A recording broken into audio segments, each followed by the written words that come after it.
Moisés passou pelo menos 25 sendo servido por hebreus dentro da casa de Faraó, conivente com a escravidão.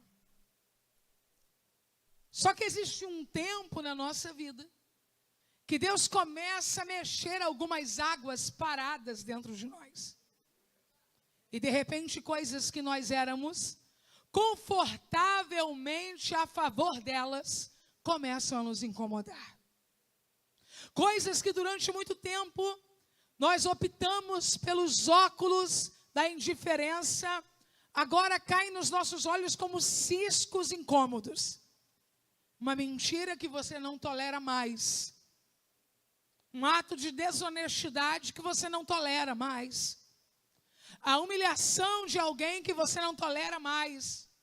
E aí alguém chega a dizer assim, mas conviveu tanto tempo com essas pessoas e agora está incomodado, é porque nunca é tarde para Deus agitar as águas do nosso interior, nos dizendo, mova-se desta situação para fora. Dito isto, eu lhe falo que Moisés, aos 40 anos de idade, sofre essa agitação.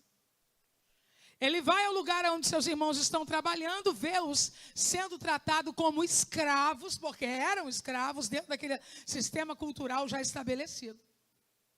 E ele se indigna. Ele vê um egípcio maltratar um hebreu e ele mata o egípcio.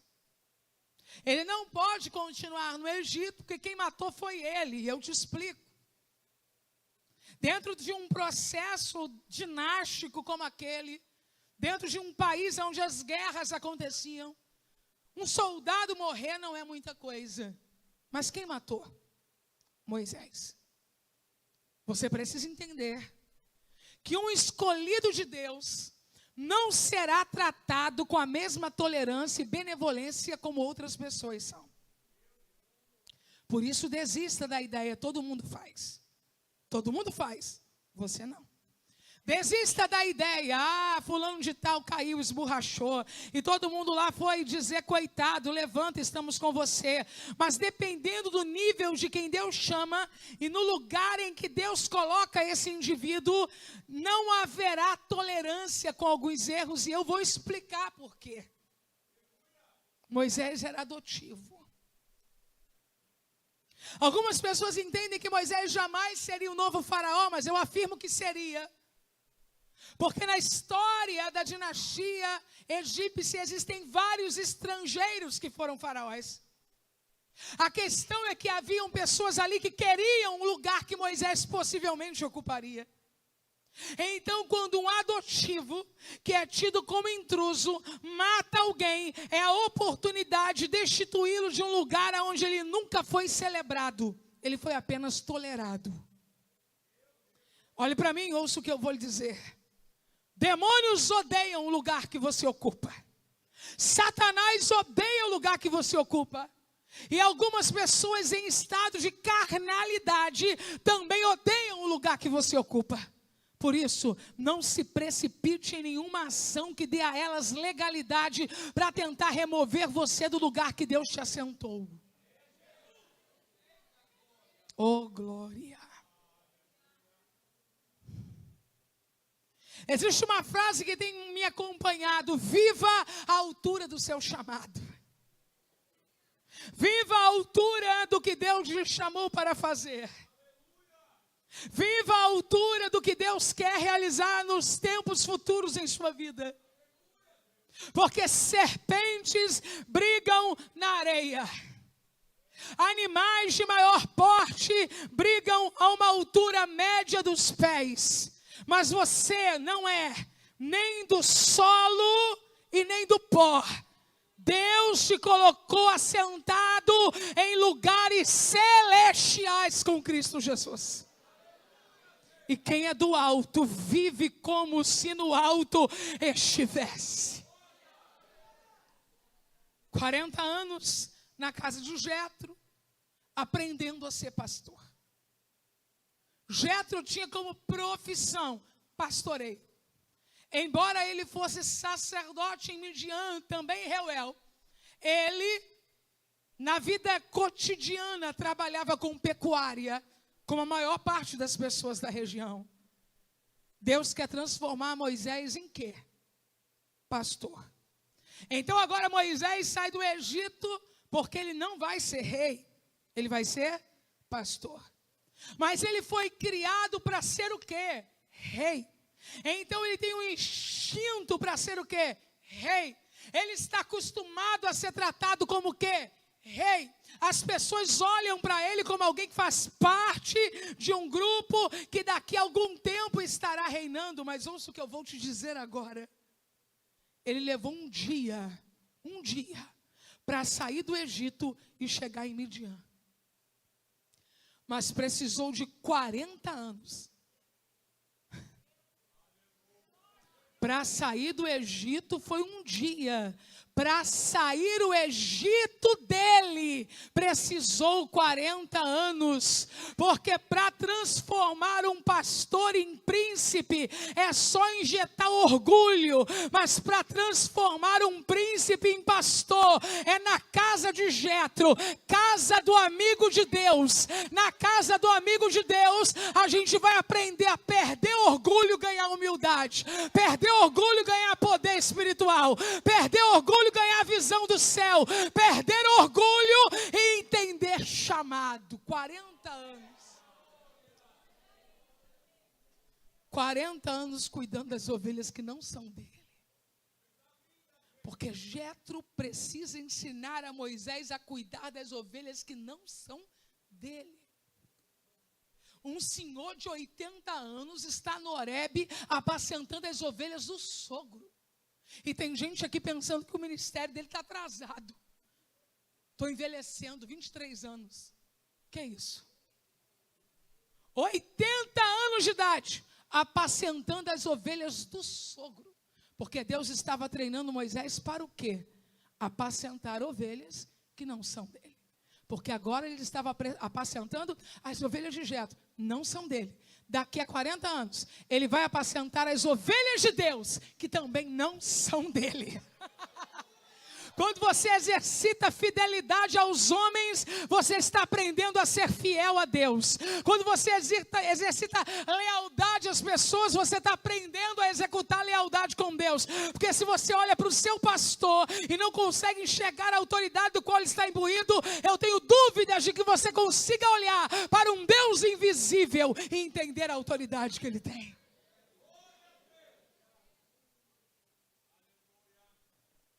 40 anos no deserto, de 80 a 120.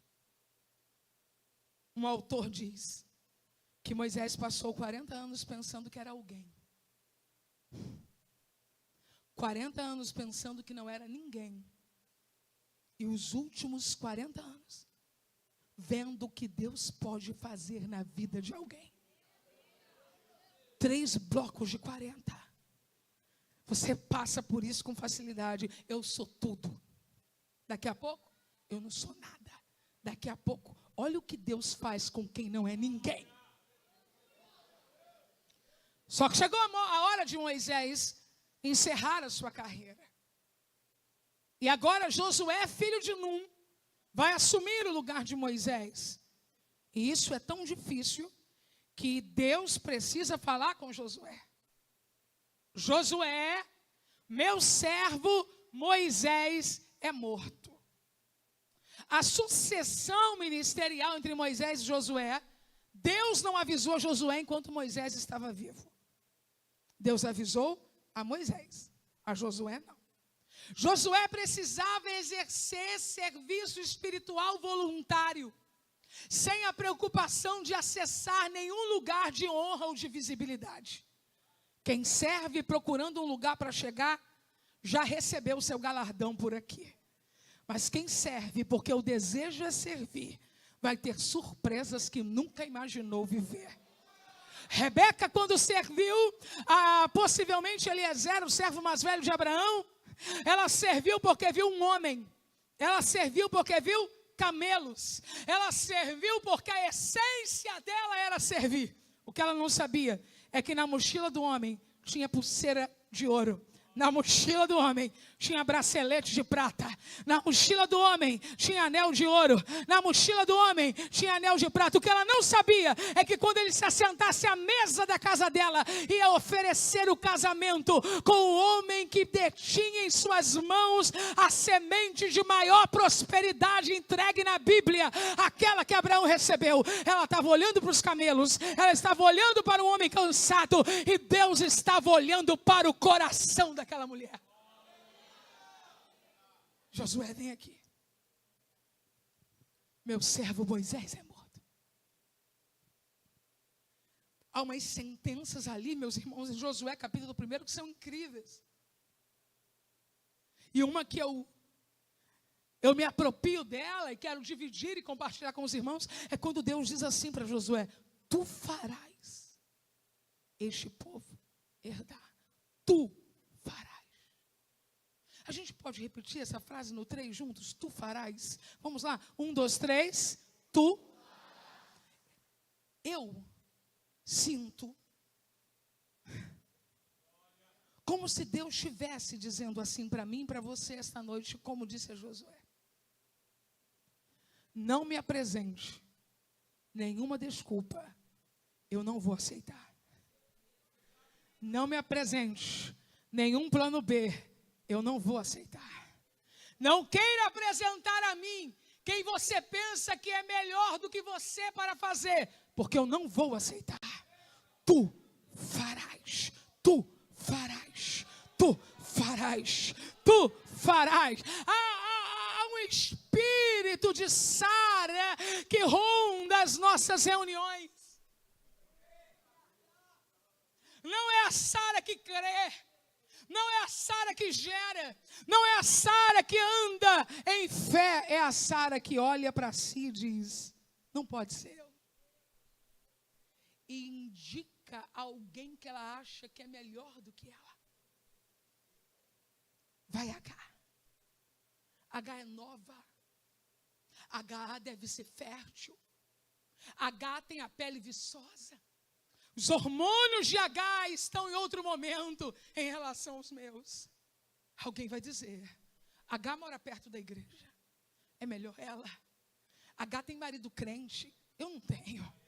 Agar já criou os filhos, eu ainda estou criando os meus. Agar tem saúde, eu ando doente. Agar, a família inteira vai com ela, eu venho sozinha. Agar, a esposa acompanha, a minha não me acompanha. Mas eu quero dizer para você: pare de apresentar a Deus úteros que Ele não escolheu. Ele está olhando para um crente, para uma crente aqui esta noite, e está dizendo: é você que mora longe, é você que não tem apoio, é você que o cônjuge não quer vir, é você que a saúde é pouca, é você que estudou pouco, é você que na hora de ler dá uma tropeçada, é você que se sente tímido. Eu não prometi filhos a Abraão por Agar. Eu amo, porque a Bíblia diz assim: olha, Agar deu um filho a Abraão. Agar deu um filho a Abraão. Agar deu um filho a Abraão. Pessoas que não são escolhidas só conseguem fazer isso. Quando Isaac nasce, e Deus fez de Abraão pai. Não, você tem que entender que isso tem uma diferença. Alguém pode te dar uma carteirinha de pastor, mas só Deus pode te fazer pastor. Alguém pode te dar um microfone, mas só Deus pode fazer de você um mensageiro. Alguém pode te dar uma festa de casamento, mas só Deus pode te dar uma família. Alguém pode dar uma injeção em você, projeção para você, vídeo aparecendo, mas só quem te dá o chamado é Deus. Alguém pode dar um paliativo para a tua angústia, mas quem sara é Deus. Tu farás. E fez. E fez. E fez.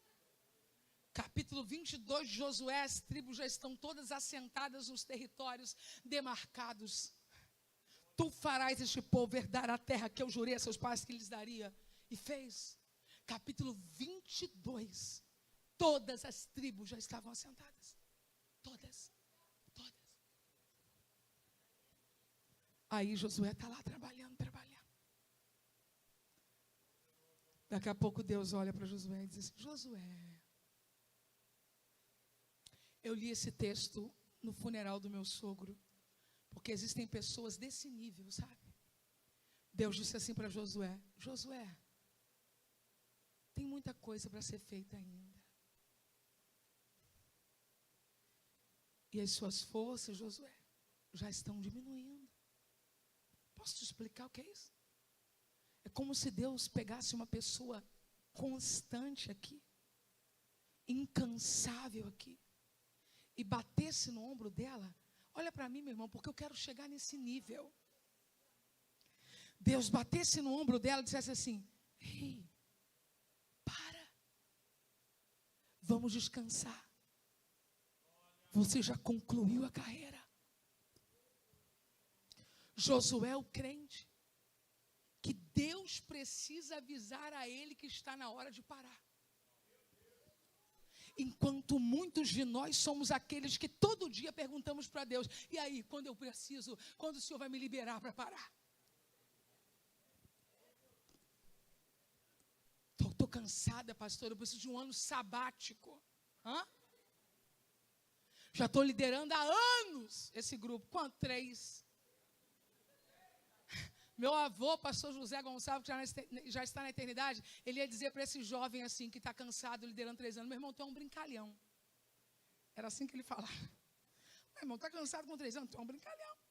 Você imagina Josué tendo que ser avisado: meu servo, pode diminuir a velocidade, porque eu estou te levando para o meu descanso. Enquanto muitos de nós dizemos: e aí, Deus, é esse ano? É o último ano. Já estou liberado. Já posso parar.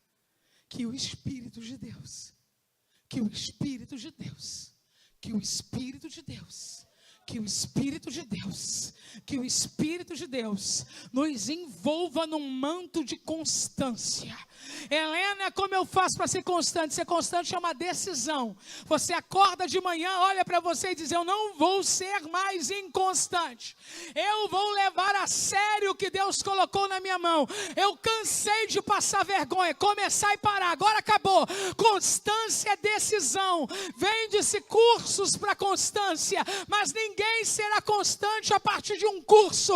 Só será constante a partir de uma decisão. O que temos aí? Jericó. O que temos ali? Aí. O que temos lá? Jordão. O que temos cá do Jordão? Assentamento para Gade, para Manassés e para Rubem. E para lá temos o quê? 9 tribos e meio para conquistar o território. Josué olha para aquilo e decide: hoje eu serei constante. Amanhã eu serei constante. Depois de amanhã eu serei constante. Em maio eu ainda estarei constante. Em junho ainda estarei constante. Em dezembro eu ainda estarei constante. 2025 ainda estarei constante. O desemprego vai chegar, eu constante. A dor vai chegar, eu constante. A traição vai chegar, eu constante. Porta fechando na minha cara, eu constante. Guerra interior, eu constante. Alguém falando contra mim, constante. E foi assim que Josué conclui a sua jornada.